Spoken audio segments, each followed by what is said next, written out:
Welcome. It's nice to see such a great turnout. My name is Fida Adeli, and I am the director for the Center for Contemporary Arab Studies and an associate professor here, as well as the Police and Hala Maksud Chair in Arab Studies. I also want to introduce my co-chair, Ken Apollo, who's the acting director of the African Studies program now, as well as an associate professor here in the School of Foreign Service. And tonight's event was sponsored by the Center for Contemporary Arab Studies in partnership with African Studies, the African Studies program, the Conflict Resolution Program, and the Georgetown Institute for Women, Peace, and Security.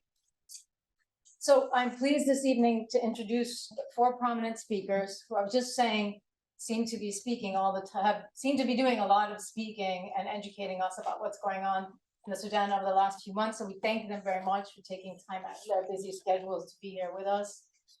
So I'll be introducing Nisrin and Amin, Elobaid, Ahmed Kodouda, and Isma'il Kushkush. They were featured in tonight's panel, Sudan, Insights into the Current Crisis. So for the sake of time, I'm going to do brief introductions of each speaker. We have longer bios on our website if you're interested, so I refer you to there. So I'll do a brief introduction of everyone, and then each speaker is going to speak for 5 to 10 minutes, and then my colleague Ken Apollo is going to facilitate that discussion and then open it up to the room, and hopefully we'll have plenty of time for question and answer. I'll say also for those of you online, when we open it up to Q&A, all you need to do is raise your hand if you're in the room. But for those of you online, we ask that you please email. Sorry, that's not right. Not please email. For those of you online, ask your questions in the Zoom Q&A feature, and our events manager, Coco Tate, will direct them to us, and we'll try to get to as many of those questions as possible. But if you have any technical difficulties, please email Coco at coco.tate, coco.tait@georgetown.edu, and that information is also in the chat. And I also want to say thank you to Coco, who was instrumental in making these events happen. So thank you, Coco.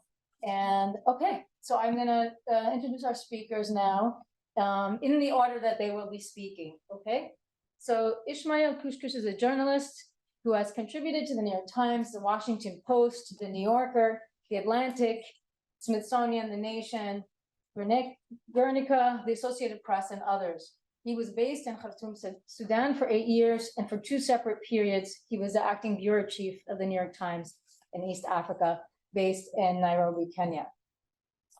Our second speaker will be Elobaid, who is currently working with the United Nations Office of the High Commissioner for Human Rights as a senior advisor on the human rights of migrant workers with a focus on GCC countries.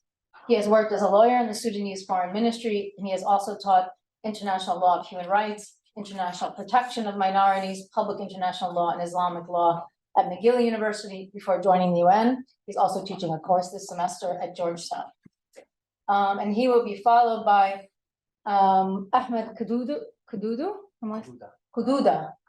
my apologies. Ahmed Kodouda, who is a policy advocacy and communications specialist with over a decade of expertise working with national and international organizations in complex environments, including Afghanistan, Sudan, South Sudan, and Uganda. He has advised national and international policymakers on humanitarian development and governance issues, including Sudan's transitional government from 2019 to 2021.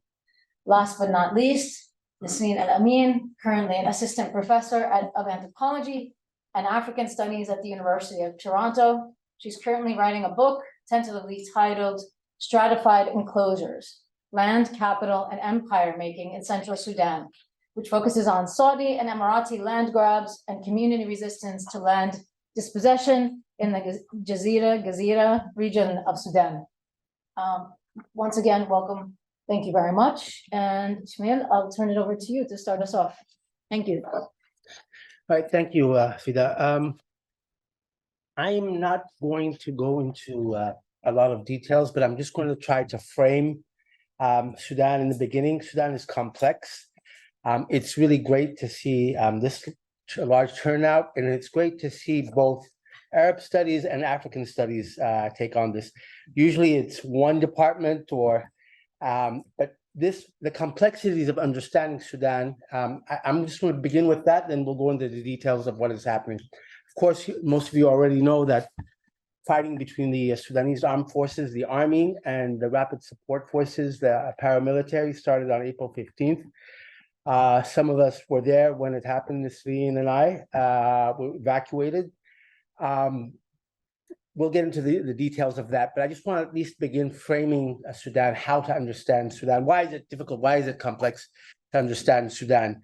I think the first thing, the first question is Sudan Arab, Middle Eastern, or is it African? That's a question that's always brought up. Are you Arab? Are you African? Are you Black? Are you brown? The answer to that is complex, and there are multiple answers, and people give different answers depending on their politics, depending on their background, depending on their ethnic background, their roots, etc. But it becomes a problem or a challenge to address Sudan, both by the media. Do you cover Sudan from Nairobi as an East African country, or do you cover Sudan from Cairo as a North African or Middle Eastern country? What does it mean for your bureau chief to speak Arabic or not speak Arabic if they're based in Cairo or they're based in Nairobi? What influences the decision to cover what kind of stories and how? And today, even with Dubai and Beirut also, and Johannesburg, that frames how people understand Sudan. The same thing with academia. Do you enter understanding or studying Sudan within Arab or Middle Eastern studies, or you do so with African studies? And if African studies, what does an African studies program look like? Is it only Sub-Saharan Africa, or does it include North African? So these are the kind of questions. How many African studies department have a Northeast Africa and the Horn? And what does that mean for teaching on Sudan, and how do students and the public understand Sudan? And that's not only in academia and in media, but also in the State Department. Is Sudan addressed by Sub-Saharan Africa or by MENA? It used to be MENA, then it was, I think, until the early 90s, and the Clinton administration, it was brought into the Sub-Saharan Africa. Why?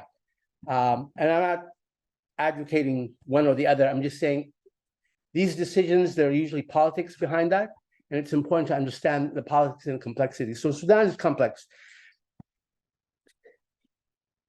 Another issue I want to address is historical background before we get into the revolution and the current fighting. How did the current Sudan, this nation state that we call Sudan today, come into being? The land of Sudan, the people that make up Sudan are ancient. The ancient names of Kush, Nubia, Sinnar, Darfur, etc. But this entity that today that we call Sudan is a product of empire building, like many African countries, like Middle Eastern countries. In this particular case, Sudan is a product of Muhammad Ali Pasha's initiative, Muhammad Ali Pasha's empire building. The expansion south of the First Cataract, the lumping of many regions and entities, political entities together, Sinnar, Darfur, what used to be called the Taka, Eastern Sudan. Southern Sudan really didn't have a collective name, but all of these regions that were put together, in addition to other regions that are parts of other countries like Uganda, like Eritrea, these were a part of Muhammad Ali Pasha's empire, and what became known as the Egyptian Sudan. The name Sudan, probably many of you already have some familiarity. Usually the translation is land of blacks. It comes from the expression Bilad al-Sudan. I think a better translation is in the plural format, lands of black nations. Bilad is plural, Belad al-Sud is land of blacks, Bilad is lands, it's a medieval term that became applied to this territory in the 19th century. Muhammad Ali Pasha's expansion southward, I think like many empires of the time, for commercial reasons, acquired gold, to acquire slave soldiers for a modernizing Egyptian army. So that's how the current Sudan, the roots of the current Sudan come into being.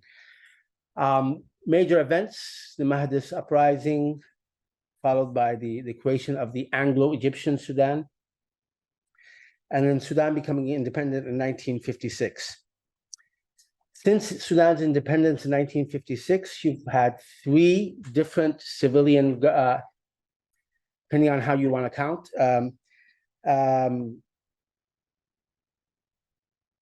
3 or 4, depending on when you have. But the total years of civilian rule are no more 11 or 12, again, depending on how you want to count. Military rule, you have 3 or 4 military government, again, depending on how you want to count, what do you want to include. And that is 53 to 55 years. So most of Sudan's modern history since independence has been the rule of juntas, the rule of military. So the question is why? Why this struggle between civilians and military historically, which of course has led to conflicts, major conflicts in South Sudan that eventually led to the separation and independence of South Sudan, Darfur, Nuba Mountains, and Blue Nile. I'll give a few reasons, and I'll end with this. Some of the issues in Sudanese politics since Sudan's independence. One of the first issues, of course, was does Sudan become independent, or does it become a part of Egypt or united with Egypt? This was really the first major political question that the Sudanese political elite dealt with. And you have the establishment of the 2 major parties, the Ummah Party for independence, the National Unionist for unity with Egypt. How the National Unionist Party did it really believe in unity with Egypt? How that's I think another more details, and if you look at local politics between both parties, that's a different. But that issue of independence or unity, South Sudan when it became independent in 2011 in a referendum, again this issue of is this entity that we call Sudan, can it remain united, or does it become a part of another country, etc.? What is Sudan? What does it mean to be Sudanese? A second issue, of course, and this is a big issue, of identity. This issue of is Sudan African or is it Arab? Now, this is not simply a question about, a personal question to identify as Arab. In politics in Sudan locally, it pertains to issues of education policies and cultural policy. Is Arabic the only language, the only official language of the country or not? Do non-Arabic speakers in a country that's ethnic, multilingual, what is the position of Arabic? How do different people identify? You can have in same family debates, are you African or are we Arab, etc. So that, again, it comes down to politics. Other issues that have been key in Sudanese politics, of course, is the issue of Islamic law, Sharia. Is Islamic law the base for law in Sudan, secular state, how to govern, should it be a parliamentarian state, presidential? These are some of the issues. And that 1989 saw the coup that brought in Sudan's Islamists to power and lasted for 30 years under the rule of Umar al-Bashir. Again, I just wanted to give a framework of trying to understand what are the issues. Why is this country, as John Volk in his book, the unstable state? These are the issues. I'll let my colleagues get into the details of the current event, and then question answer we can do more. Thank you very much. Thank you very much. Yes. Oh, actually, sorry. I don't mind if you want to go No, first, because mine is a bit gloomy. Well, why don't we end on a positive note? Okay, Go ahead. excellent. Well, thank you. And I'm going to come at this from the human rights perspective and focus primarily on the human cost of the country. But when I get into the numbers, I think I'll take one point that you mentioned, is that the country is being governed for most of the time since independence by the use of force, by military, and actually that's basically subjugation of the citizens and the population is a common trait in the country, at times in the name of Pan-Arabism or Pan-Africanism or socialism, and then came Islamism as a last ideology, but basically to support a very repressive use of force. So that's the first. The second one is that this particular war is the last of a series of wars that happened in the country, starting from the south and then Darfur, and then also once in a while in Eastern Sudan. And this has been something going on for quite some time. What's new is the fact that actually the war now has come to the center. In our recent memory, I suspect that the majority of us four are from the central Sudan. So where we lived, wars have always been distant memory, or even I remember when we talk about the war in the south, we look at it as something that is a little bit far somewhere. And I think even Darfur in 2003 was that particular understanding as well. What also changed and what's new about this war is that it's coming 4 years after a remarkable revolution in the country in 2019. And what happened there is the fact that actually for the first time, we've seen the emergence of a new generation that is not shackled by a lot of the things that actually have held Sudan back. And I've also introduced a number of new things into our political life. One of them is a strong call for basically armed forces or armed group and institutions be set aside and governances for civilians. And I think, how do you remember that one of the remarkable things that happens was that an official declaration of separation of the religion and the state, something that I don't think in our life would have dreamed of having that to take place in the country. That particular revolution, I think, have ruffled a lot of feathers, have caused a lot of people to panic. And unfortunately, those people have both money and access to a lot of force. So as a result, I think since that particular 2019, there have been consistent and persistent attempts to organize in order to deal with this particular change in the country. So the war, in my estimate, is basically a war between war criminals. This is not a war where actually you can pin to any party and say that they're actually, maybe there's hope that you could put our support with this or that and then achieve something to happen. It's actually the worst case scenario for us because suddenly the war criminals are the ones that are actually who are now fighting.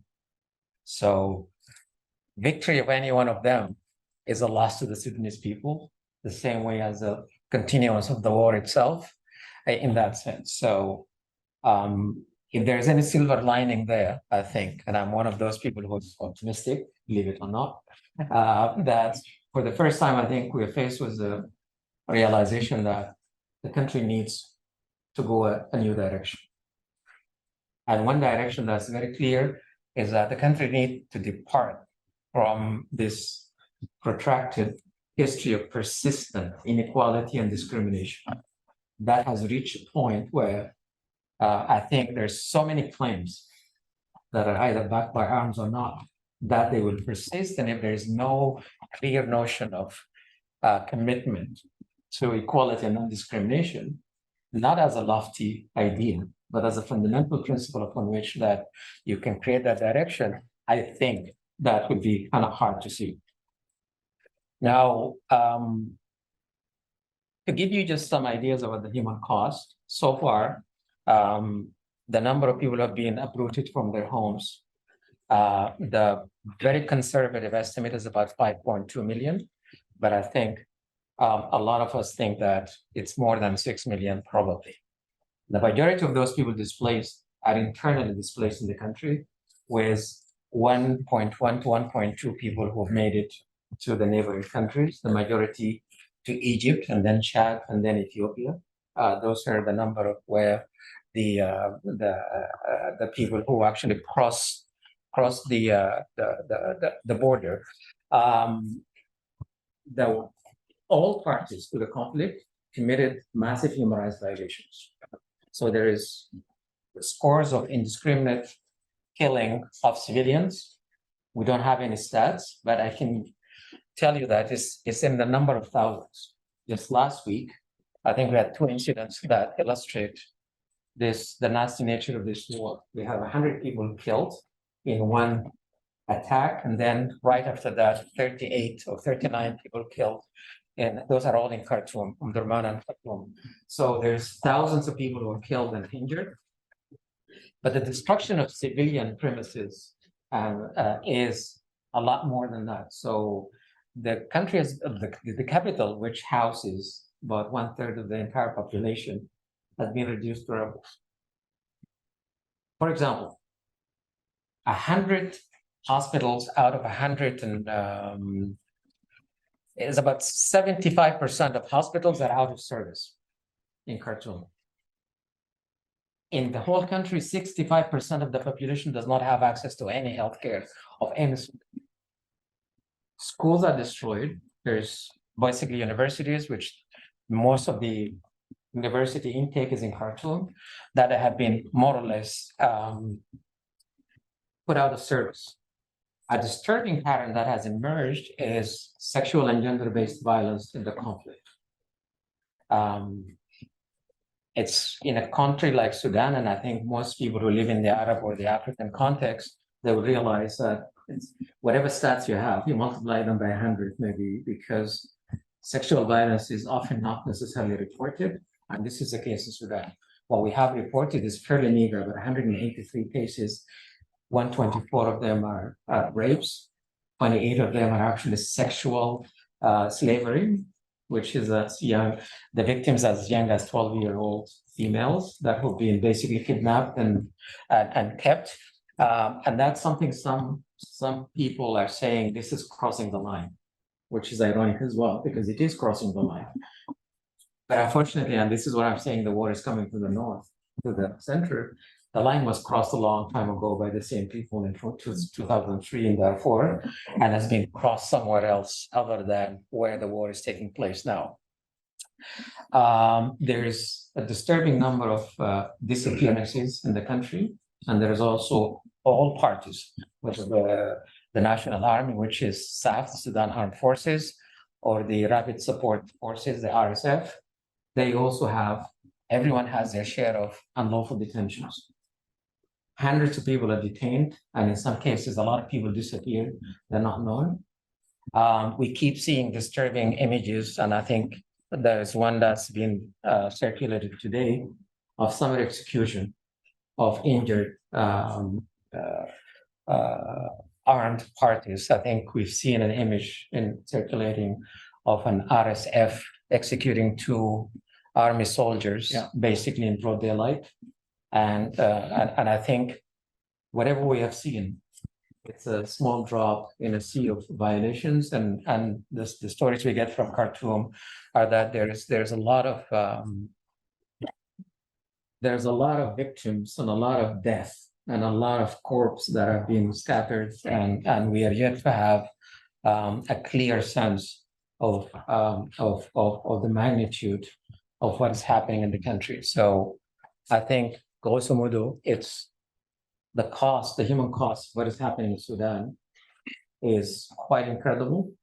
And the most, I think, sad thing is that this is a case of impunity guns wild, because again, these are the things that were done in 2003, and we are now seeing them being done again. And if nothing is being done, I think we're in for quite a rude awakening. I'll stop here, and then we'll see what comes. Thank you very much. Thank you. Thank you. First of all, thank you to CCAS and the African Studies Department and Professor Fida and Professor Okalo and Coco for organizing this.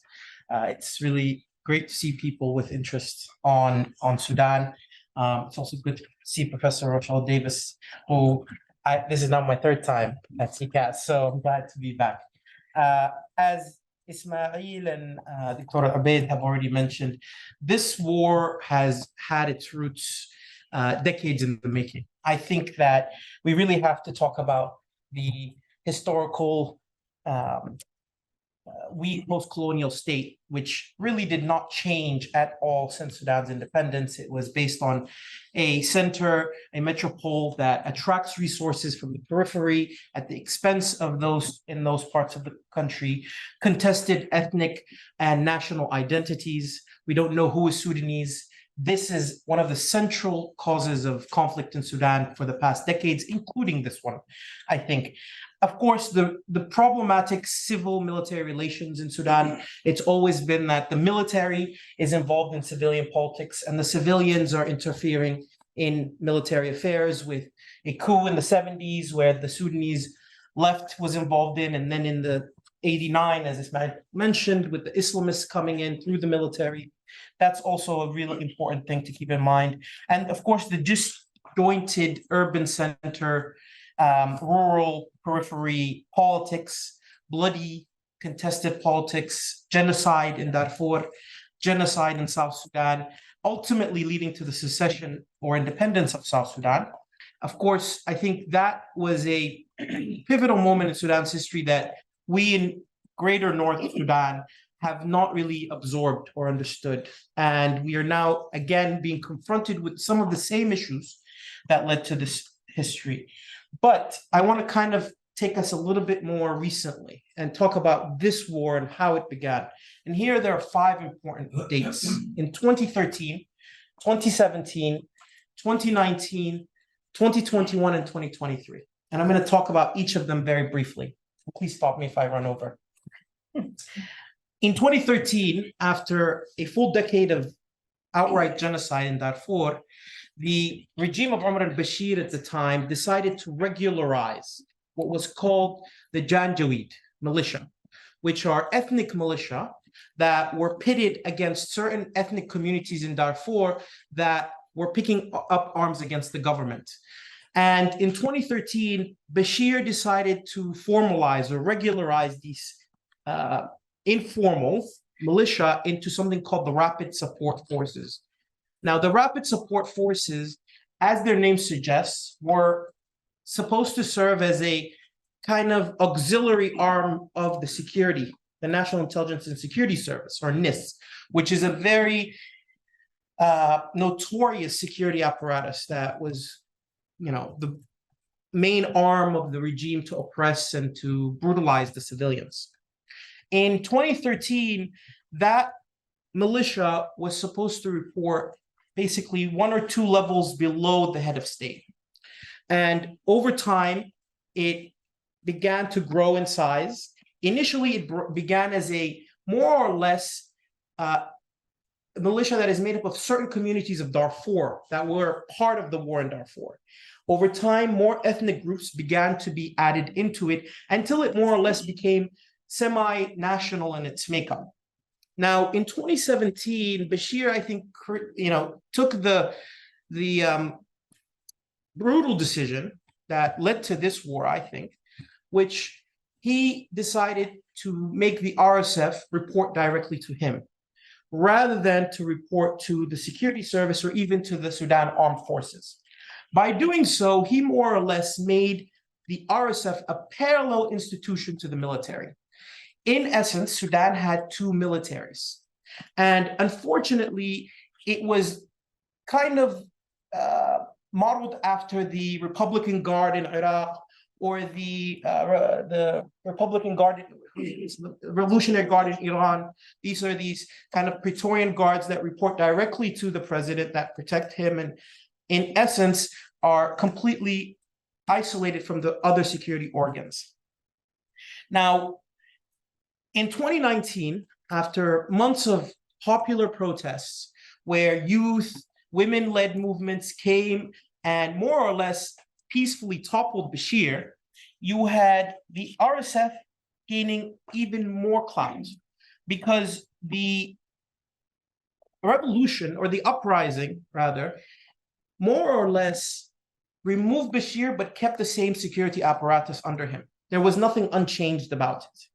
So as a result, you ended up having an elite transition, elite pact between the more or less political elites and the military or security elites agreeing to make a transitional period, largely sidelining the demands of the uprising, ignoring what it called for, mainly justice, freedom, and peace. Now, this transitional period put in a third actor between the RSF, the military, which were the civilians. Now, the civilians comprised mostly of political parties that have come up in an era where they were forced to become opposition parties. And that's how they operated. They didn't know how to govern. They didn't know in many ways how to be a part of a big state machine that served as an autocracy for 30 years. All of a sudden, we were expecting a civil service that is supposed to serve the purpose of the revolution, a security organ that is supposed to subordinate itself to civilians that were brought in by the uprising. We were supposed to expect an entire military industrial economy that served one purpose, which was to kind of feed into this big machine. At the same time, the RSF, it's very hard to tell the accurate numbers, but grew from as little as 20,000 soldiers to upwards of 100, 120,000 in a period of 3 years. At the same time, the RSF, which was more or less a family-run organization, grew to become a multinational conglomerate, absorbing in gold industries, bringing in different manufacturing, importing and exporting of goods. And Hemeti arguably grew to become a multi-billionaire. There are no accurate estimates, but he's been implicated in the smuggling of gold. So in 2021, after 2 years of very contentious civil-military relations in a transitional period that was supposed to bring about an elected government to help bring about a first step towards democracy, in October 21, the coup, which was undertaken by both the Sudanese armed forces and the RSF jointly, removed the civilian element largely.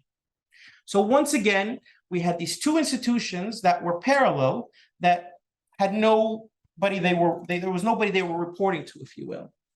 So between 2021, October, until April 2023, we had about 18 months of gradual simmering tension and confrontation between these two institutions, because they were contesting about integrating the RSF, this militia, into the Sudan Armed Forces, but a militia that was almost, equal in size of soldiers, and had more resources, better equipment, better weapons, higher salaries for the soldiers. All of this was supposed to happen in a period of a year, 2 years. The RSF, of course, did not agree to this. The SAF insisted on a very rapid integration. And ultimately, we had April 15, where there are contesting kind of perspectives about what actually happened. Some people argue that it was a failed coup by Hemeti, where he attempted to take over one of the military air bases in the north and then strike in Khartoum. Others argue it's actually elements of the Islamist former regime elements that goaded SAF into attacking Hemeti first in central Khartoum. And ultimately, it doesn't matter, because as Dr. Elobaid said, it's both these elements that have no interest in any sort of peaceful transition, any democratic transition, any justice. It's basically security apparatuses fighting each other. Now, on the ground, how am I doing on time? You have about 3 minutes. Good. Okay, on the ground now. On the ground, put it simply, the Sudan Armed Forces is fighting its infantry. So imagine an armed forces with all the different branches of the military, an armored corps, a navy, an air force, a signals corps, and then a paramilitary that's in an urban setting with high density population, very narrow streets, and an infantry with light weapons, pickup trucks fighting an air force and heavy tanks. Obviously, the infantry is going to have an advantage. That's why, unfortunately, the reality on the ground is that there's not going to be an easy military solution anytime soon, as far as I can tell.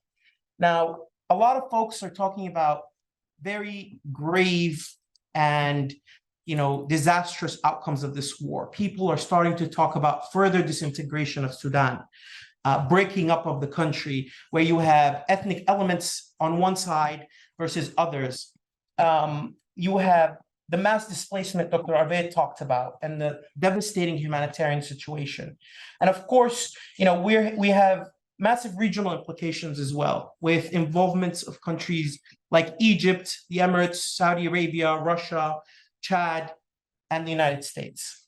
And ultimately, I think we have to really understand that the war in Sudan is a result of a multifaceted and very complex history that will likely take a long time to resolve. And unfortunately, the suffering on the ground is really not going to get any better. I don't think I'm more pessimistic than you now, Dr. Ahmed. But let me stop here and then. Thank you very much. Dr. Amin, yeah, I don't know if I can. Are you going to give the positive spin on this? So I want to thank sort of Fida and Dr. Paulo and Coco for inviting me to be here among these distinguished panelists who know a lot more about Sudan than I do. For keeping our eyes on Sudan, the UN recently acknowledged that the war in Sudan is currently the deadliest in the world, having turned the country from one that hosts one of the largest populations of refugees on the African continent, 1.1 million, to producing over 5 million displaced people and killing thousands. Before I start, I want to take a moment to honor and remember the countless Sudanese who have lost their lives at the hands of Sudan's military elites and actors, not only since April 15th, but also over the last several decades.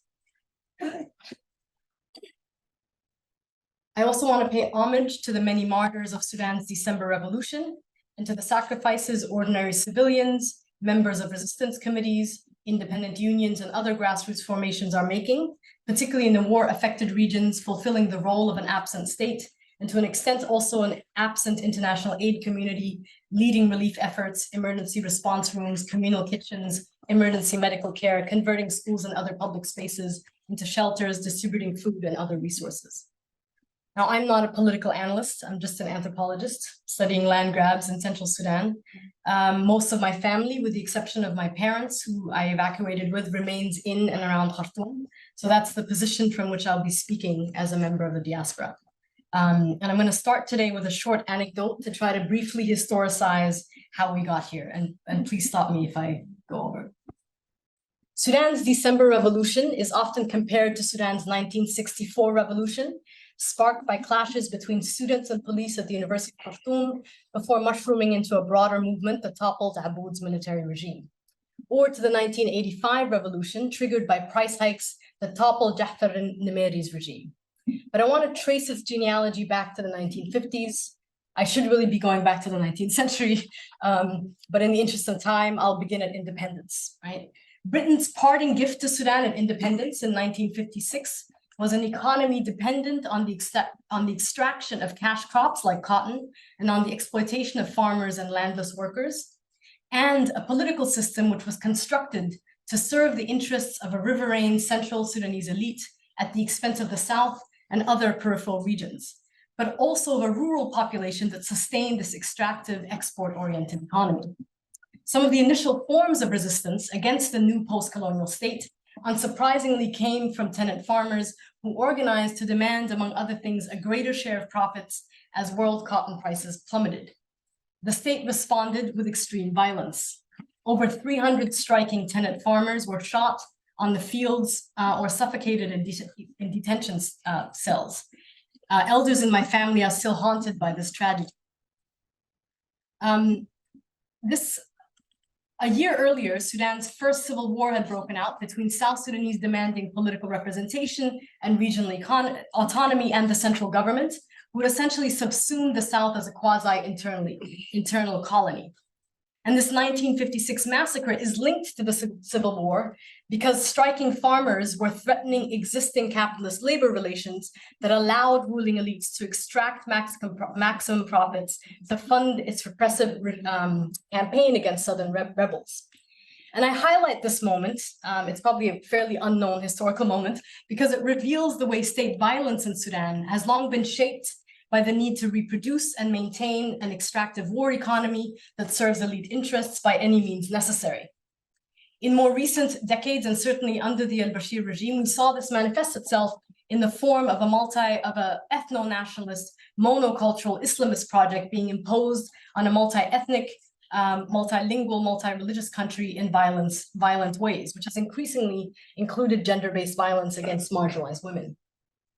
We saw this play itself out in Darfur, where a state-sanctioned campaign of genocidal violence led by the Janjaweed, now known as the RSF, was carried out beginning in 2003, killing hundreds of thousands, wiping out entire villages, and displacing millions of Sunni civilians. And while this campaign went through various phases, this violence never really ended. It fell out of the headlines, but it never ended, it expanded, right? A few days before the war, I read a report documenting various incidents of violence and killings perpetrated by the RSF and its allied militias in South, West, and North Darfur, as well as in West Kordofan, and this was in March. The long war came to the capital on April 15th. And we see this play itself out now with various military actors and factions vying not only for political, but also economic control of the country. On the one hand, we have the RSF and its allied militias who basically control much of the illicit gold trade in the country, which ends up being funneled through the gold markets of the UAE and sold abroad. And on the other hand, we have the Sudanese armed forces and its allied Islamists who control much of Sudan's economy, close to 200 companies in rubber, livestock, wheat, and other food commodities, cement, real estate, and construction, which are in turn backed by an Islamic banking system and Gulf financing, to put it very crudely. And so part of how we got here is shaped by these historical continuities. There were two phases during the transitional period. The first phase started after al-Bashir was ousted by a popular revolution to the October 2021 military coup. And the phase after the October Revolution, where UNITAMs took the lead in attempting to negotiate towards a transition to civilian rule. In phase one, we saw the backbone of the revolution, as you mentioned, the neighborhood resistance committees, of which there are 8,000 across the country, working class unions, independent farmers associations, feminist organizations, youth and student formations, the kind of grassroots civil society that has mostly resisted NGOization. We saw those popular grassroots elements of the revolution sidelined during the formation of the transitional government in favor of civilian elites and experts. Many from the diaspora who attempted to open Sudan up after decades of isolation due to European and US sanctions to international donor funding, turning outward and attempting to implement political reforms within a context where power was always tilted in favor of the military actors, who at the time had formed an alliance of opportunity in order to hold on to power and launch their counter-revolution. And so we saw all political attempts, basically, to move us towards civilian rule under Hamdok fail. Instead, we saw neoliberal economic reforms being adopted that, in my view, deepened a pre-existing economic crisis, in part because civilian elites were oriented outward rather than inward, right, toward the very clearly articulated demands that were coming from the people and many of the civilian actors I mentioned. In this phase, we saw the negotiation process and the proposals coming out of them reflect an increasingly elite, male, neoliberal, urban, Khartoum-centric agenda, which sidelined the needs and demands coming out of the more marginalized rural areas of the country. The October coup was partly triggered by Hamdok asserting that only 18% of the state's resources were in the hands of the government. And his attempts were basically to have the companies owned by military elites in the security sector be turned over to civilian-headed government ministries. And so then we had here two known war criminals, Hemeti, right, of the RSF, and Al-Burhan of SAF, responsible for war crimes that span decades, not only in Darfur, but also South Sudan, etc., launch a coup in violation of all the agreements they had signed during phase one of the transition, then being legitimized and propped up by UNITAMs, by the UK, the US, Saudi Arabia, and the UAE through the negotiations that took place during the second phase, instead of being brought to justice. Anytime we inch closer to tilting the power more in favor of civilians, they staged a coup or orchestrated a massacre to break up a powerful 3-month sit-in in front of the military headquarters in June of 2019, or signed a peace agreement in Juba in 2020 with an alliance of Sudanese armed rebel groups from Darfur, South Kordofan, and Blue Nile regions who were subsumed into the transitional government. Using this peace agreement essentially as a platform to gain more legitimacy and to bring some of the rebel leaders into their fold by trading peace for power and resources. As my friend Khulud Khair has pointed out, the Sudanese armed forces has negotiated and signed over 27 peace agreements over the last few decades. They've become experts at signing and negotiating peace without ever implementing peace or being held accountable for using peace agreements to consolidate their power at the expense of civilians. In this context, peace has been used as a currency by military elites to buy themselves immunity and to absolve themselves of the war crimes they've committed. And these mistakes are being repeated, in my view, if you look at the process shaping the Jeddah talks, as well as the AU-IGAD talks and the Egyptian-led talks, from which civilian actors have been excluded and which remains Khartoum-centric. When the first ceasefire agreement, for example, came out of Jeddah at the beginning of the war, Darfur was not even mentioned, which brings me to the role of Gulf actors. Am I doing okay all time? I've got about 2 minutes. Oh, okay. You could take an extra minute because you're bringing up a new topic here. Okay. So I find it kind of hard to talk about external actors in this war because I think there's a danger of kind of overstating their role or absolving the military actors of responsibility for this brutal war. I find the kind of proxy war framing quite problematic. So instead of talking about the external actors and how they're fueling this war, I'm going to talk about the ways Gulf actors have restructured Sudan's agricultural sector, cooperating in co-creating with Sudan's government elites the conditions for food insecurity in a country once touted as the breadbasket of the Middle East. So let me kind of maybe jump over this. It was basically a period of neoliberalization of the agricultural sector in the early 2000s. And this is, again, a country where 60 to 80% of households rely at least partly on the agricultural sector to make a living. During this period, Gulf investors, right, starting in the early 2000s, have invested over, and this is the Saudis and Emiratis primarily, have invested over $27 billion in Sudanese land, real estate, and infrastructure over the last 2 decades. And most of these deals were signed with Sudanese military elites and a handful of allied business elites in the private sector. And I think we have to understand the role the Saudis are playing in the Jeddah talks within this context, in terms of them trying to protect their interests and sort of, essentially prioritizing stability over civilian rule.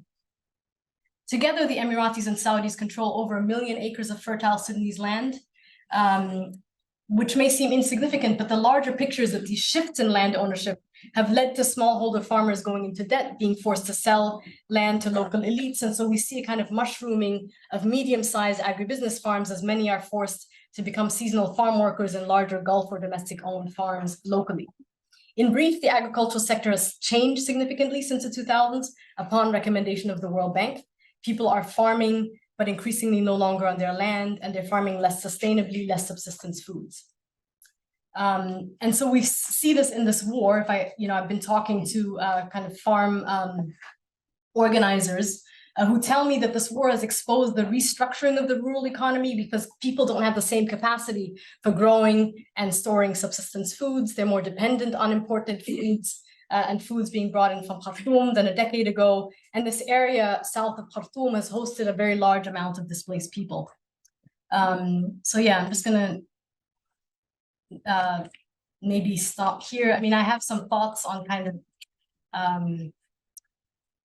food security and what we can be doing there. I also want to, I guess, briefly end by saying something about kind of the diaspora, because I think one of the lessons I've learned from having been involved in diaspora organizing since 2003 is that the international diplomatic community and the members and some members of the diaspora, and I'm going to be self-reflective here, I'm critiquing myself as well, have sometimes played a de-radicalizing role that undermines the political power and potential of radical or revolutionary organizers on the ground. The international community has spent a large amount of money, resources, and energy on processes that legitimize the military coup regime, in many ways undermining the work of moving us towards full civilian rule. And some diaspora elites can sometimes take up too much space and play too large of a role by, for example, occupying key positions on the elite civilian side, steering the country economically and politically onto the same neoliberal path that triggered the revolution. Now, I'm not saying we shouldn't be involved as a diaspora. I'm just saying that I think we have a role to play in amplifying the voices of the kind of grassroots civil society actors that I've talked about, of taking them seriously as political actors. They've issued multiple revolutionary charters and proposals representing different parts of the country that lay out what a transition to civilian rule could and should look like. And, they've been filling the void of an absent state, right? So I don't think one doesn't have to be a charismatic leader of a political party to engage in political organizing. And in many ways, the framework for kind of bottom-up popular democracy that they propose and adhere to represents an alternative to elite politics in Sudan and has the potential to address the many failures, gaps, refusals of elite political actors. The strategy here, I think, in the diaspora has often been to ask why states like the US and the EU is not paying enough attention to Sudan and the region, rather than challenging the many ways that they are. And that includes their violent border regimes and migration policies, the ways, for instance, the EU-led Khartoum process propped up and funded the Bashir regime to manage their externalized border between Sudan and Libya, who in turn used the RSF to do that, the way Saudi Arabia and the UAE have used the RSF, but also SAF troops to fight in the war in Yemen, etc. So we need to be challenging these kind of very negative forms of international intervention. Thank you very much. Thank you. Thank you so much, Nisrin. I'm gonna hand it over to Ken now. Yeah, thanks to all of you, actually, yeah.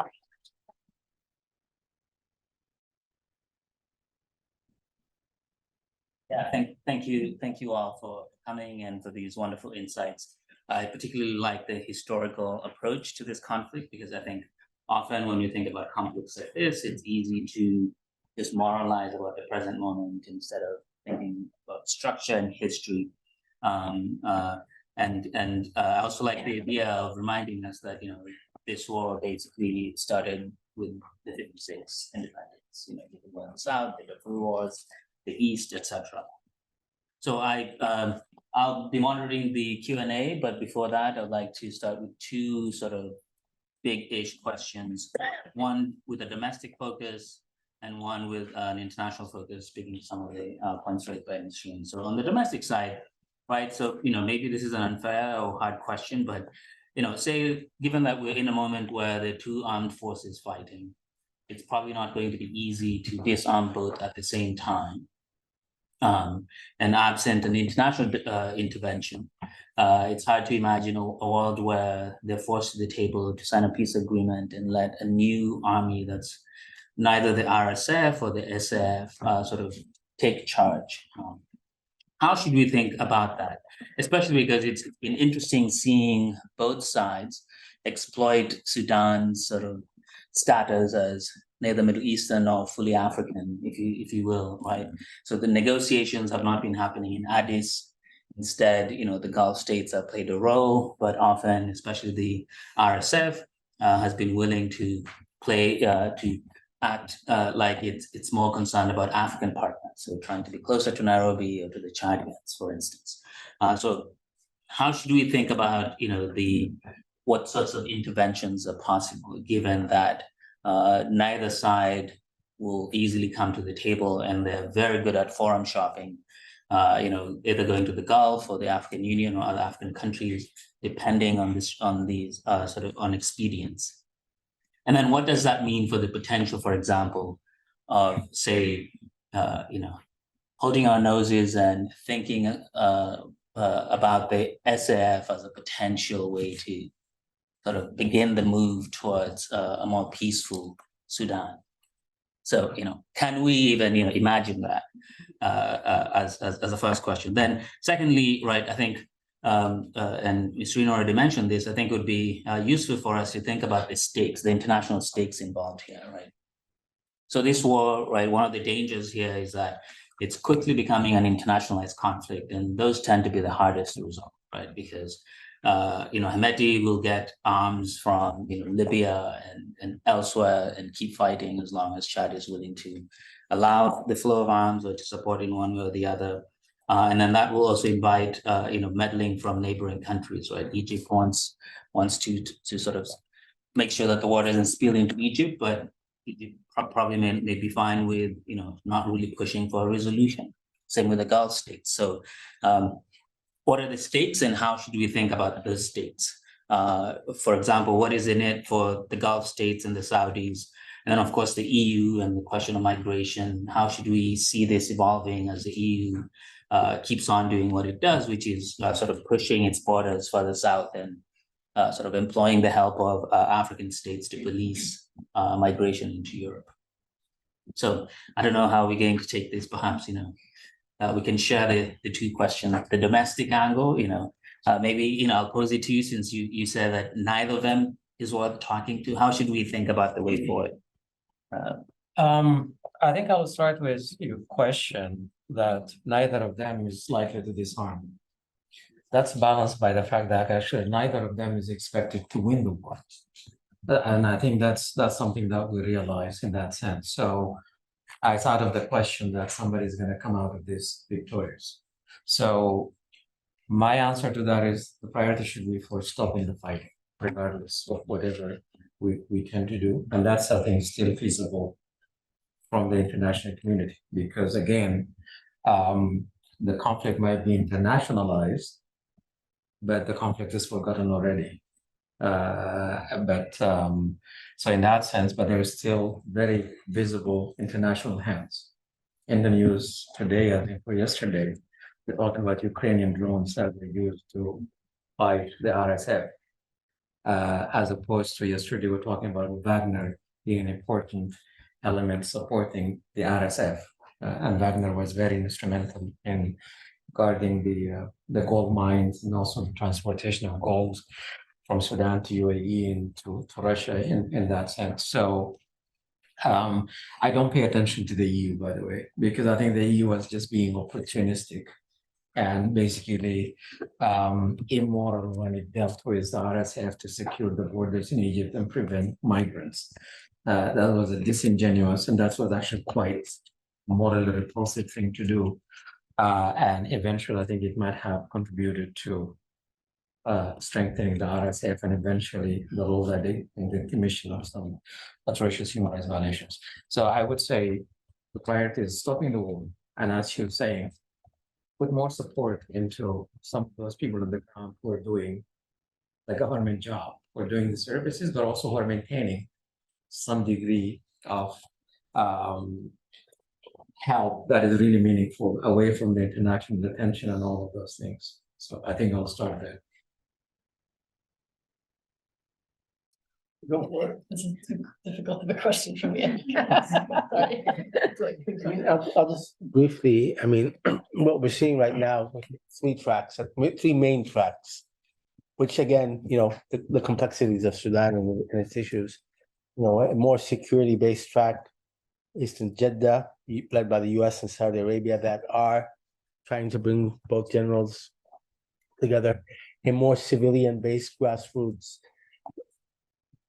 through either Nairobi or Addis, the African Union, or IGAD, the Intergovernmental Authority on Development.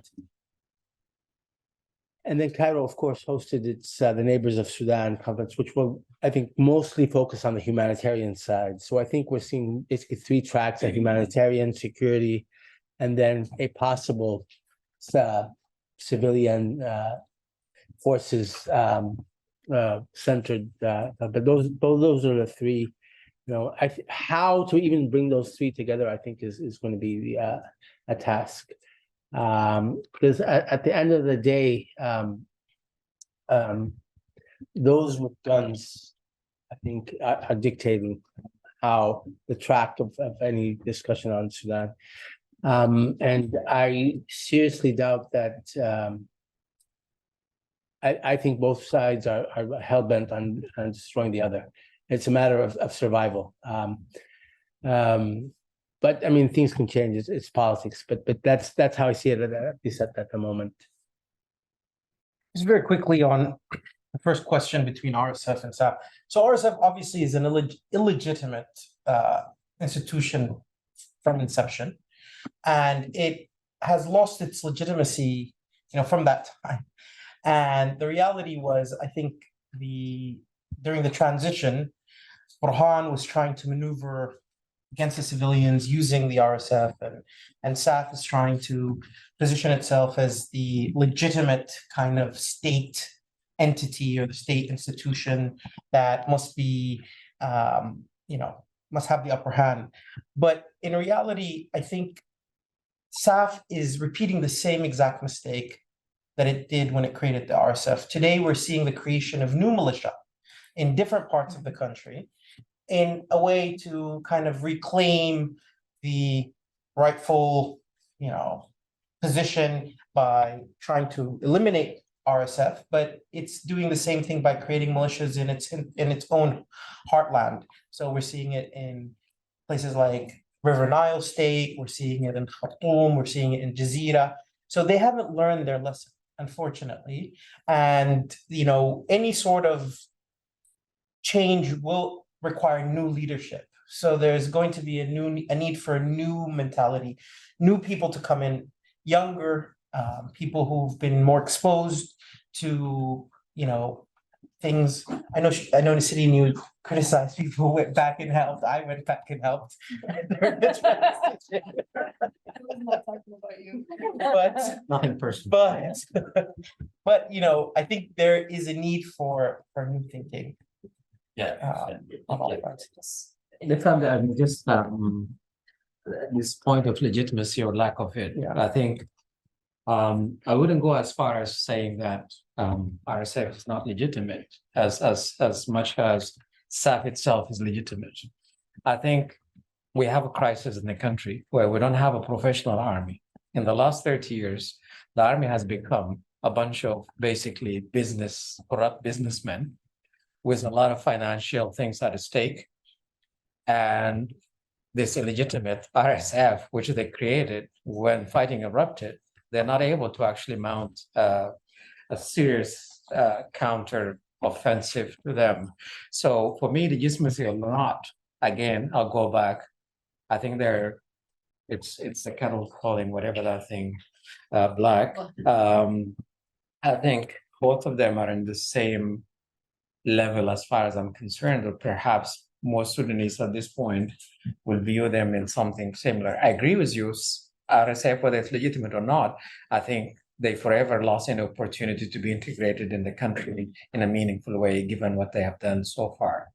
But that's different from, we don't have an official professional army that if tomorrow things end, these people are not necessarily going to become regular or official or professional soldiers. I think that is the crisis in the country. So for me, they're all war criminals, regardless of their legitimacy or not. At this particular point, they have so far a protracted history, a blooded one, of war crimes and crimes against humanity. It's really not a legitimacy issue. It's basically actually they're of the same ilk. That's to some extent. All right, that note, I'll open it up to Q&A. We'll do 3 questions at a time. How are we doing on time? Should we do 3, 4? We have about 25 minutes. Oh, nice, yeah. Yeah. So we'll do 1 round and then do another round. So 1. Do students Yeah, first. we'll do students first. 1, 2, 3. Go. I can have 2 questions. Hi, thank you so much for your presentation. Can you tell us your name? Mahmoud. I'm Mahmoud, master student at CCAS. I will start by the international intervention. I don't want to overemphasize the international intervention for the reasons Dr. Nisrin has mentioned, but they are still important because they were pivotal in hindering the democratic process at the beginning. So my question about the commitment of the international partners to their guys on ground. I lost track after the war has erupted. There are many so confusing reports that I've read. The UAE, they said before the war that they have stopped backing Hemeti, but then there are some other reports that they are still backing Hemeti. Egypt also, I'm questioning the level of commitment that they're putting for Burhan, because the state is publicly backing Burhan, but like they are allowing prominent billionaire families to publicly back Hamidti, and Saudi Arabia as well. Their level of commitment to Burhan is questionable for me, and even Qatar, who are not supporting the civilian forces before the war has erupted. They are very vague when it comes to supporting official state institution. Maybe that is support from Burhan, but I'm completely lost there. And it's a quick second question. I'm sorry. If you are imagining that Hamidti, whatever thing happened to him and his family tomorrow, what would be the future of the RSF when it comes to coherence?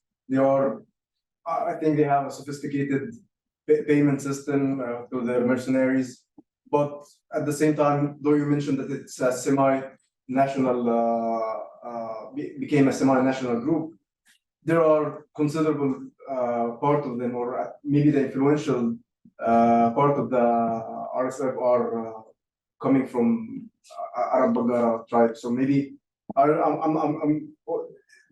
after they have transformed to a semi-national group, I'm concerned about their future if Hamidti and his family have disappeared for whatever reason. Thank you. Thank you. So the question just, the future of the RSF? Without Hamidti, Okay. if that would. Yes. Yeah.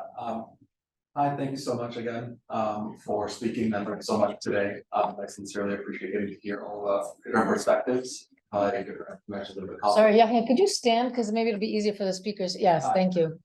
Yes, my name is Yahya. So thank you. My question is relating to the transitional period and the governance that was occurring at the time. My understanding is that there was a significant amount of organizing beforehand and studying of past revolutions in Sudan, as well as studying revolutions occurring in different states, with a particular emphasis on a worry of civil-military relations as to what happened in Egypt. And you've hinted at it and talked about what happened and the compromises that were made, but could you expand on the civil-military relations and the plan that the revolutionaries had going into the government and what eventually happened? Thank you. I have a question.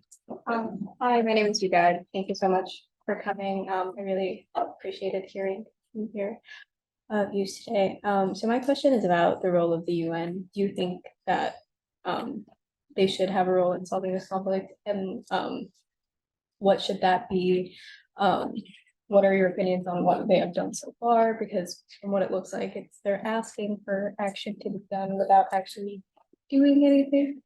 So I could just hear like what you think the international community should and can do to stop this war.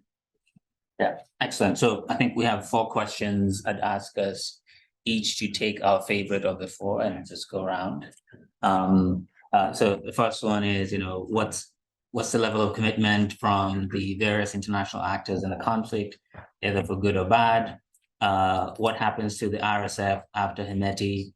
And I would add, does he pose a risk of dismemberment of Sudan, say if he recedes to Darfur and wants a free Darfur or an independent Darfur?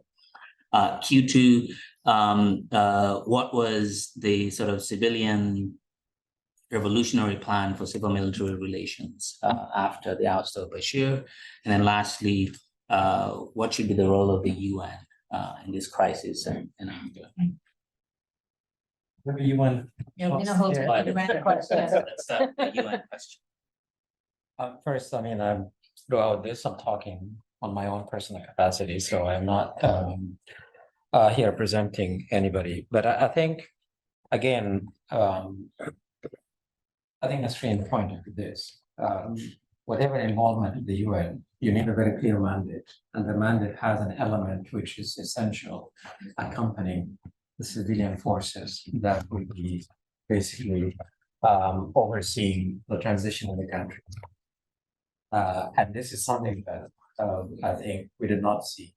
I think it's a valid criticism that dealing with the status quo over and over and over, you end up legitimizing elements that eventually they become entrenched and they lead to what we have now in the country. So obviously, a clear mandate will be essential.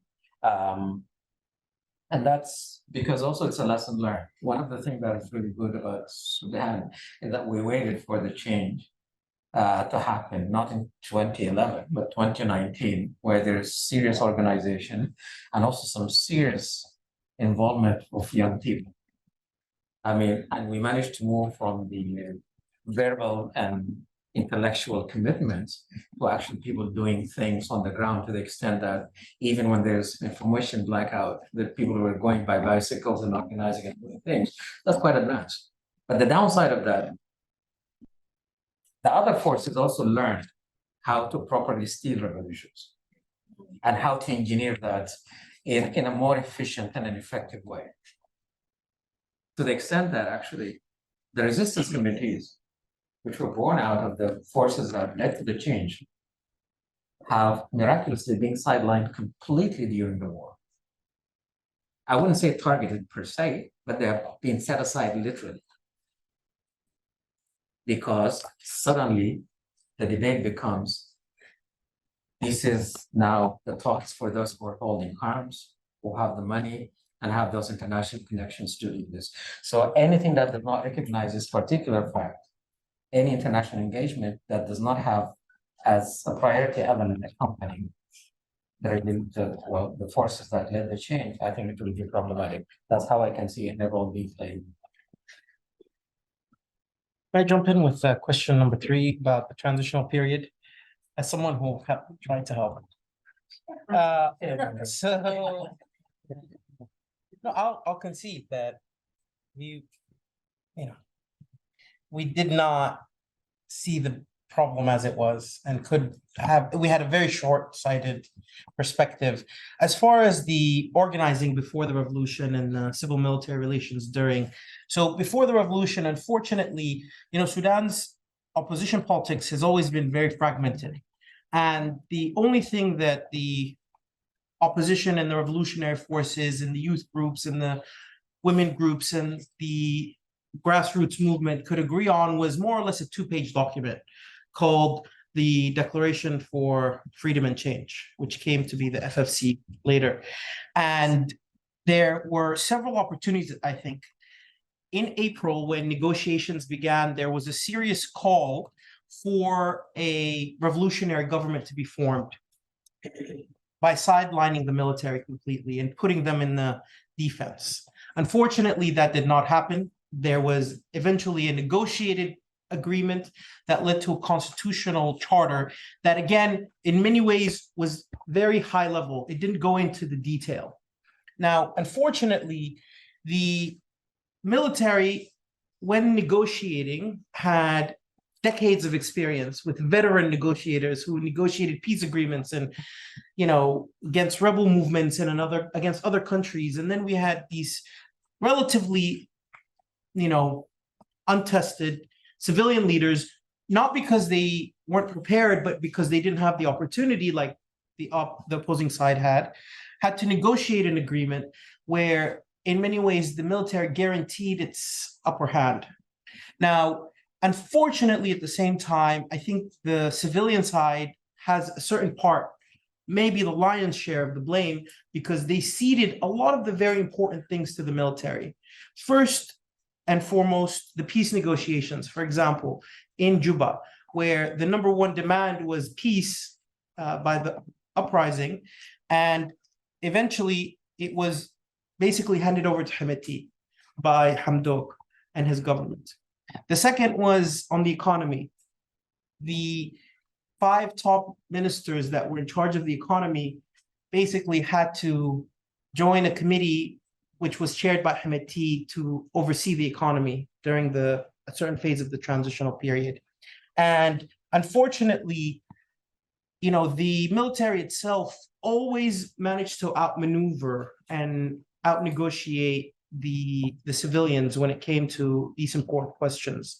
And in many ways, if the civilian government, in particular the prime minister, employed the massive social capital that he had and went in front of the street and said, I demand that the government, the military hand over all of the different industries and all the companies to the civilians, I think he would have had significant support from the street, but he never did that. He never employed his social capital. Unfortunately, like any capital, depreciated over time and he lost the support of the street.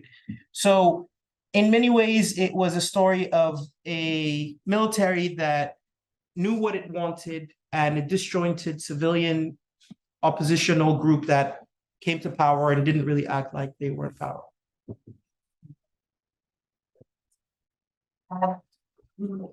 Maybe I'll add, I don't know, I might try to do a little bit of both very briefly. So I want to just briefly say something about external actors, because absolutely, I mean, it's not that I'm trying to downplay the role of external actors. I think they're very important. I was more warning against this kind of proxy war framing, which I think is problematic, you know? And I think, you know, being that we're in the US, I think in Washington, no less, you know, I think US policy towards Africa has very much been shaped by this sort of myopic focus on Russia and China, right? And so I found that some of these, I mean, and not that they're not, like, I think it's important for us to look at the role of Wagner in Sudan, but I personally think that the more damaging role that is being played by Gulf actors, by the UAE specifically, I would say. Maybe it's because I've studied them, but you know, and I think what was needed, especially from the US, was much more pressure on the UAE. You know, many of the companies we talked about have connections to the UAE. Their economic interests are tied up in the Gulf. And so, and as for sort of loyalty, you know, these states are autocratic monarchies. I'm sorry, I know this is probably funded by something. No, say, you're free, this is free academic freedom here, But it doesn't matter. And so these are state elites who are repressing their own people. They are, you know, not loyal to either side based on any kind of moral loyalty, right? They're really biding. I think they're trying to figure out who's gonna get the upper hand and then figure it out. So I think that's why you see this sort of a little bit of this back and forth where it's not quite clear. Is Egypt, you know, is there some dealings with the RSF? You know, is the UAE only supporting the RSF? Like, it's unclear because at the end of the day, they're trying to protect their own interests, you know? So I think that's an important point. And I think the thing about the revolutionaries on the ground,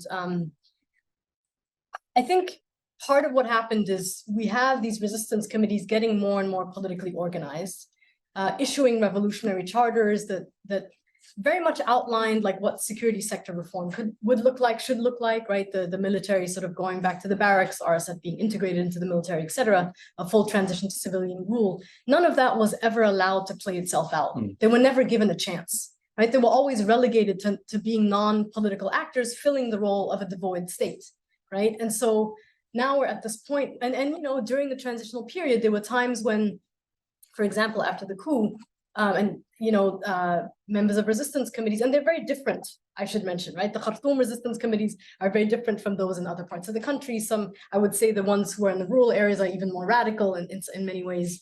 But in any case, and so it's also hard, you know, I think one of the things we have, the Syrians have warned us against is having the other side force the civilian actors to unite under one ideology, one platform, because it's impossible, right? We're talking about millions of people with different ideologies. And one of the powerful things about the resistance committees is that because they're neighborhood-based, they've managed to sort of organize people across ideological lines, right? Outside of the sort of, you know, party politics. And I think when you think about a sort of bottom-up approach to popular democracy, like we've maybe seen in parts of Latin America, it's messy, it's complicated, it takes time, right? And in many ways, the external actor's role has been to launch a counter-revolution against any potential for that to emerge in the region because of the potential domino effect it could have, because of the ways it could undermine their interests, etc., right? So I think these are all things to keep in mind. It's like we never gave them a chance. And they said at some point, I believe, to Volker Perth, I don't know, you know how to pronounce his name, but the UNITAB's person. The former. What's his, how do I pronounce that, please? Volker Perez. Perez, okay. The guy. Yeah, the German guy. What's his name? I'm German. What's his name? Volker. Volker. Yeah. That one. But anyway, the point is, you know, to him, we will sit at the, you know, we will take part in negotiations if you Facebook live stream it, and they refused, right? And so just that, it's a very small incident, but I'm saying like that in of itself shows you, right, that elite politics, I mean, I think actually the transitional period did exactly what it was supposed to do. It was a counter-revolution. It was about co-opting revolutionary politics, sidelining them, right? Making sure popular democracy could never happen. And I think this is partly why it's difficult for me to answer some of these questions, because I feel like we've come so far away from that point. There was so many missed opportunities that were purposefully missed, you know, that it's now, you know, and even the US, I met with some, you know, officials in Congress who said they met with the resistance committees. But the way that they met with them was to check them off a list, right? To say, okay, check, we've done that. Not to take them seriously as political actors, not to put them at the negotiation table, right? Not to take their revolutionary charters seriously. And I think we need to abandon that kind of politic. And as people, right? As ordinary people, let's challenge the states that we live in for, you know, let's critique them for engaging in that kind of politics. Just quickly, go ahead. On Hamati and the RSF, I mean, I think it's impossible for anyone to say what the future of the RSF is, but just some points that I think that are to keep in mind. What has happened now in Sudan, I think, interestingly, has put the Arabs of the center against the Arabs of the West. You know, those of nomadic backgrounds from Arabs of Darfur, the bulk of the RSF, the communities that the RSF recruits from, against the Arabized riverine of the center, which I think is a very interesting twist on how people perceive the conflicts in Sudan. RSF soldiers with you know, recognizing the wrongdoings and the transgressions that the RSF has made in this conflict do come from communities that have legitimate grievances. Nomads that have had to deal with climate change, desertification, loss of land, colonial land laws that are biased against nomads. And those are the grievances that people like Hamati have been able to manipulate. Now, one of the slogans that's very interesting about the RSF in a twisted way is that we are going to deconstruct the state of 1956. Using the same language, the language that, you know, the RSF, the Janjaweed were used against rebel groups that were using that language. You know, I jokingly say that if you want to understand the RSF and Hamati, that last scene of the Joker, the movie, where the Joker, you know, with all his issues and that you can somewhat sympathize with, but the criminality that comes out of that, that's what's happening right now. I think with the RSF is that, you know, these transgressions, come from communities that have legitimate issues.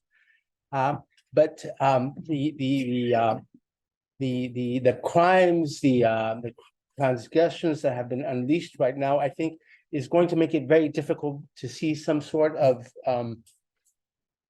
reconciliation between these different regions. I mean, we're seeing heightened ethnic, tribal consciousness now in Sudan, and it's not just, you know, our oversimplified traditional idea of Sudan being African against Arab. It's West against North, you know, Arab al-Gharib, the Arab al-Bahar. You know, these are the language that we're seeing right now in social media. So, I mean, it's hard to see. I don't know. I mean, I don't think anybody knows. I know. Yeah, we got a couple. We have a couple. Were you gonna add? Yeah, Okay, yeah. please. I want to talk about the role of the diaspora, because I think it's very important to kind of highlight that now, because and I'll tell you an experience I had, because when the coup took place in '89, I was a junior diplomat in the Foreign Service. So I was kicked out in 1990 or 91. So my cohorts are now senior ambassadors in the service. So when the revolution took place in 2019, there was a lot of people who came back and reclaimed their positions. While somebody like me, I was saying that, no, you shouldn't be able to do that. For a number of reasons I'll come to. But it should be, if you're needed, you go. But it's not like you have a legitimate claim for that particular position. Because there's a very logical objection to that. The thousands of people who've been killed and fired and died, are they entitled to kind of actually receive some benefits from the state for that reason? Well, two, most of us who left the country after the coup, our life has improved economically and did a lot of things that would not have been able to do over there. So that's the first mistake, is this sense of entitlement that's from the diaspora. Second one, and I think a lesson learned, the question should be, what do you need me to do? Not, I'm here, I can do this, blah, blah, blah. I think that's a very problematic presumption. And people actually overestimated their abilities because most of us are so much westernized. They do not necessarily have the same tools to deal with what is happening in the country, as opposed to the people who went through this whole battles and went through like really tough time, and all those young people who were born during al-Bashir with no hope, with no potential, as opposed to my generation that was educated for free and was given everything in a silver platter. And when I went outside, because I had that education, I was able to do whatever it is. So I think the role of the diaspora should always be second, no matter what. Number one, I would even say, if you should go as radical as saying that actually there's a cutoff age for people to participate in the governance of the country. If there is no other criteria to do it, because obviously we come from generations that failed, inadvertently contributed to some of the ills of the country in that sense, and also ill-equipped. The fact that I'm successful in the West and I've done so many prominent things doesn't necessarily mean anything. Africa is always governed by PhDs and doctors this and professor this and that, and we continue to rot because there's a lot of things that actually those people who live through have the best articulation and best knowledge of how to do it. So I think for the diaspora, which is, again, it's unique to our country, where so many of us are capable, but we don't realize that we're incapable at the same time. We're not necessarily able to do the things. So we better realize and be humble and offer your services as needed, or shut up and put up in that sense, because this is exactly what is needed in the country. Thank you. I'll depart to you if you the people online. There's a question online, which we've been talking about, but maybe we could have a quick response to this, but basically this is from Mustafa online saying Egypt is providing direct support to the SAF and the UAE to RSF. Can the international community engage in direct talks to pressure them to bring these generals to the table, of course, taking into consideration civil society organizations? I guess what I might add to that question is, do they want, why aren't they, or, do they even want that? But this is a question, if someone wants to take it, right? Then the international community bring them to the table. And short answer is no. I think their interests are now, the global interests are not subordinate to regional interests. I think, in many ways, since the Obama administration kind of outsourced the regional policy to the UAE and Saudi Arabia's in many ways. And I think this policy continues, but at the same time, Sudan is an existential question for Egypt, especially with regards to the Renaissance Dam in Ethiopia. I think, the UAE, a term that Kushkush likes to use, sees Sudan as a plantation, really, for gold and for water and for land, and they don't have any interest. No regional power or international power has an interest in a democratic, peaceful transition in Sudan, unfortunately. I mean, people want the conflict to stop, but in many ways, they don't have an interest in a democratic transition, unfortunately. I just want to very quickly answer the question about Hemeti and the future of the RSF. The literature says that if you decapitate the head of a snake or a rebel group, more accurately, you often find that it disintegrates. And unfortunately, I think what we're likely to see is not just disintegration, but basically the splitting up of the RSF, because it's now made up of different militias and different entities that have different loyalties. And all politics is local. The grievances each militia is fighting today is not exactly related to what's happening in Khartoum. It's about local politics, it's about land, it's about resources, it's about family beef from decades ago. So, you know, this is like the Kalibah story of civil war where everything is local. So yeah, it's going to be worse, I think, because it's going to be harder to bring everything together. But at the same time, you know, we know that Hemeti will not accept any sort of safe exit, even if you give him one. So you really do have to kind of decapitate the RSF and then deal with the ramifications, I think. I think there's also though the, I mean, for me, we're getting to a critical point that worries me a lot with this sort of fractionalization of the allied militias coming in, especially in Darfur. But it's also, I think, important to remember that SAF and RSF are the biggest employers right now, right? Part of what I left out about the restructuring of the kind of rural economy is that I work with a lot of like dairy producers and pastoralists who have been marginalized through the kind of neoliberalization of the agricultural sector. And you know, that's their recruiting ground. Not only, I mean, a lot of it obviously in Western Sudan, but even in Central Sudan, you have people joining the RSF and security positions to, in some cases, man some of these foreign. Yeah, and so, you know, I think part of what we need to think about is how do we cut off the levers of their financial power so that people, or maybe give people, you know, something that allows people to not have to make that choice, right? Because I think that's also just on top of that, I mean, it's also key to remember that the RSF recruitment is not just also in Sudan, but you have transborder tribes with Chad, with the Central African Republic, with Niger, and that's also has come into play. So what is happening definitely will have an impact throughout the Sahel, throughout these countries. And you know, the war economy across the Sahel is, yeah, unimaginable. All right, do we have one more? Yeah, one more question. I think you should keep going personally, if our panelists can handle it, because you've got a captive audience and a lot of questions. Yeah, I mean, if you're willing to go on for a bit longer. Can we do at least one round of three? Yeah, I think please? I'm personally, I can go up to. Yes. 7. All right, so 1, 2.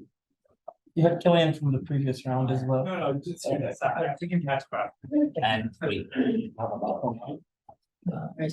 All right, first question, please. Yes, hi, my name is Mia. I want to make a quick point because there have been talks about the Jeddah peace talks and whatever, even if it's not Jeddah, whatever's gonna come up with peace talks. And people have been talking about the two of them though, which is the angle on. Right now, it is attacking, so it's not where, it's who's gonna be on that table. So plus revolutionary forces and the civil society. And I think there's IGAD and there's Egypt, so they can fragment the voices of civilians. So we can have different, you know, platforms. And then the only way we can, and Hemeti and Burhan are not gonna bring any peace to Sudan.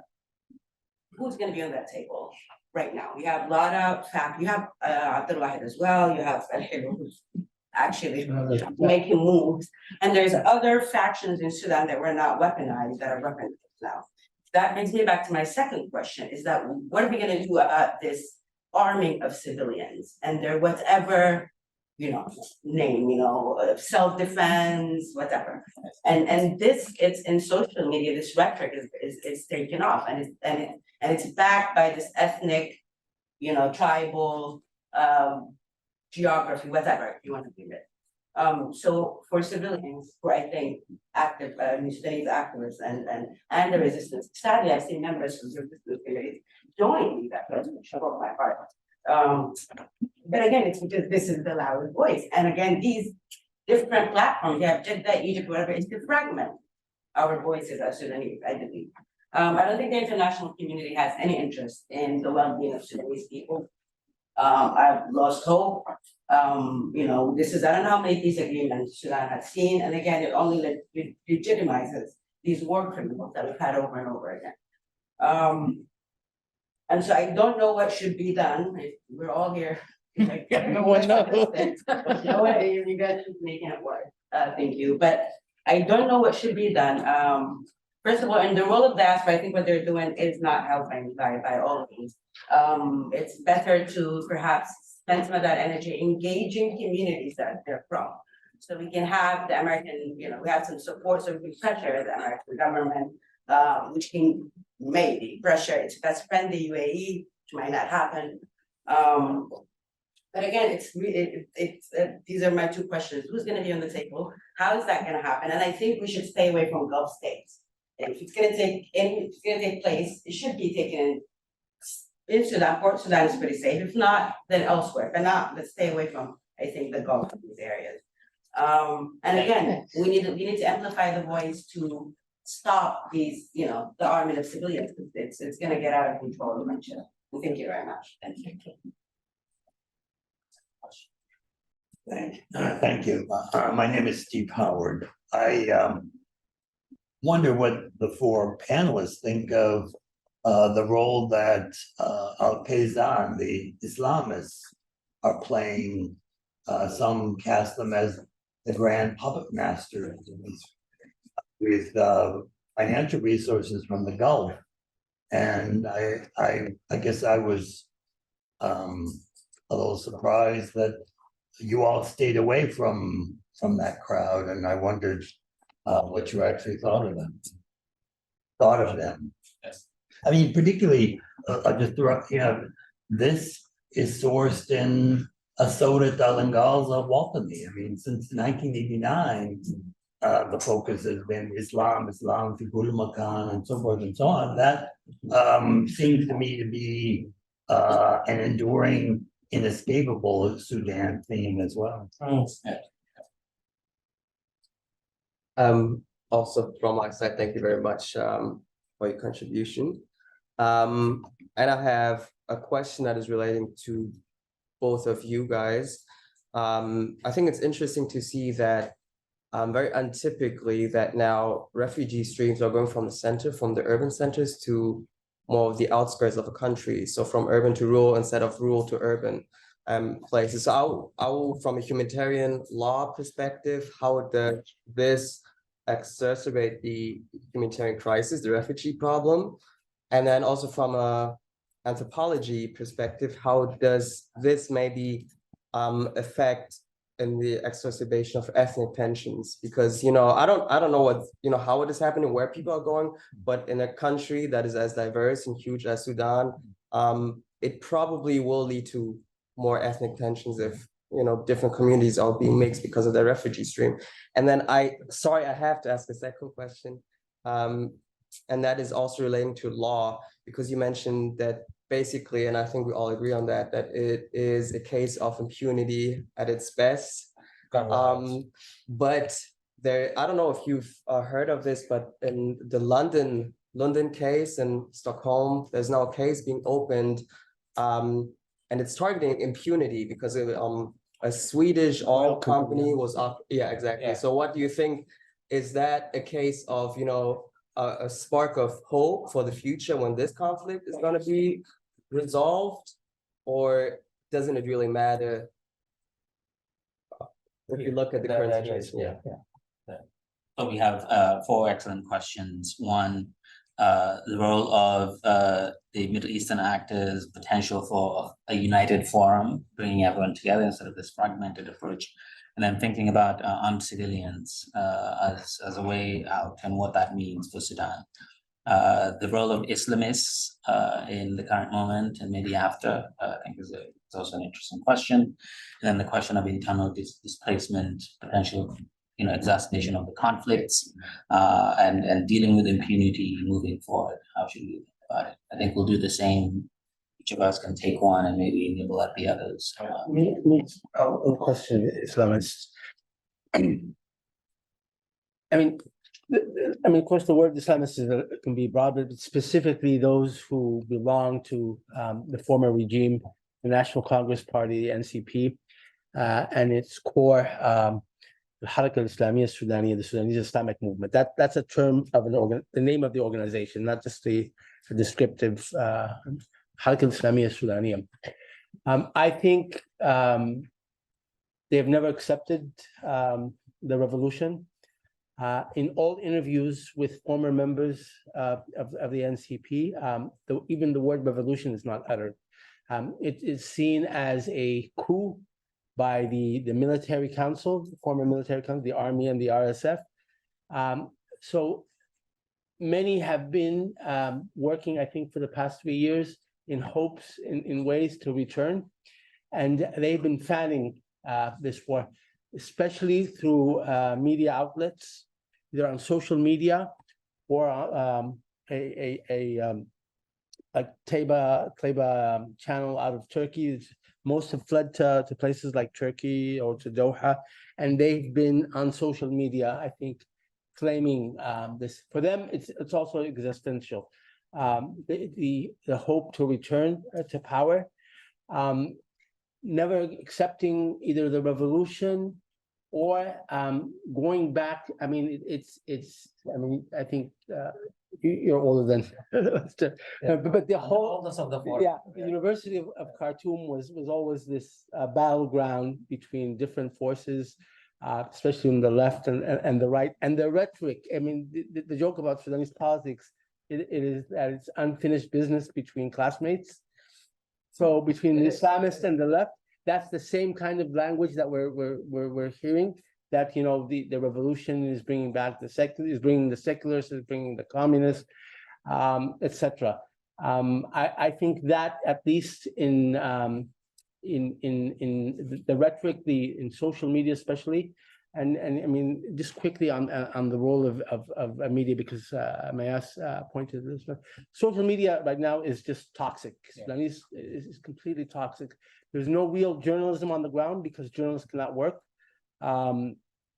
The only maybe 2 or 3 channels of Jazeera and Hadith from their offices, because you can't have journalists on the ground doing their job. So social media, which has become manipulated by different exterior forces, either based in the UAE or Turkey or even Russia, and maybe Egypt, one way or the other. That is how that has been influencing the rhetoric. And again, with the Islamists, I think many of them, particularly those who were members of the former regime, I think have been pushing for this war, because for them it's also existential. Let me take the impunity, but if I can just add to that, I think the so-called Islamist or Islamic ideology is dead in Sudan. It's obviously that 30 years have basically made it a bad word in the country, in the popular kind of imagination. So the use of religion for politics, I don't think it has a future in the country. So this is why it's existential for them. It's now not an ideological thing. It's actually economic interest and getting used to the money, but also most importantly, and this is my point about impunity, not being subjected to any form of accountability for what they have done. One of the driving forces behind this is the fact that actually a lot of them are indicted by the International Criminal Court. So a sensible way would be they should be handed over, actually, Bashir and 50 others. And most of those others are the ones that are leading the efforts now to campaign for the war to continue and also to defeat the RSF and all of that. So when we talk about impunity, we're talking about the internal context. We have in Sudan something we call Afallah Masalah, which is it's very hard to translate in English because it means literally let bygones be bygones. Yeah, let bygones be bygones, but it has a lot of oomph in Arabic and a lot of drama to it. Basically, we keep doing that for several historical periods, to the extent that now it became almost very clear for anybody who has power that they can do whatever they want, and tomorrow they could be part of the integration or part of the reconciliation and all of that. So that's what I meant by impunity gone wild.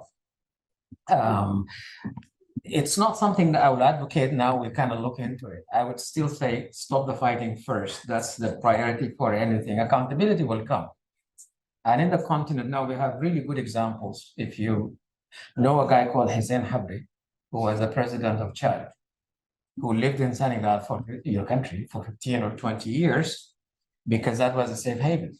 Things change eventually. He was tried and found guilty for war crimes that he committed in Chad 15 or 20 years. I mean, a lot of the crimes committed in Sudan are not going to lapse because of statute of limitation or whatever it is. These things that could be done. And anybody who's likely to look into the future of the country, this will have to be one of the normative foundations of any solution eventually to come. But in the immediate sense, I think you keep this in mind, stop the fighting first. And which leads to the question of who is going to be on the table. Or IDPs? Yeah. I'll try to tag, I mean, I think, so you're asking a question about the ways in which the sort of pressure on the rural economy could exacerbate ethnic tensions, is that right? Yeah. Okay, yeah, I mean, I think, for one, what I'm hearing from people in Central Sudan, I also have some close contacts with people in Miana, although most of them have left by now, is that, you know, I think in any situation where you have an extreme, like, price hikes, right?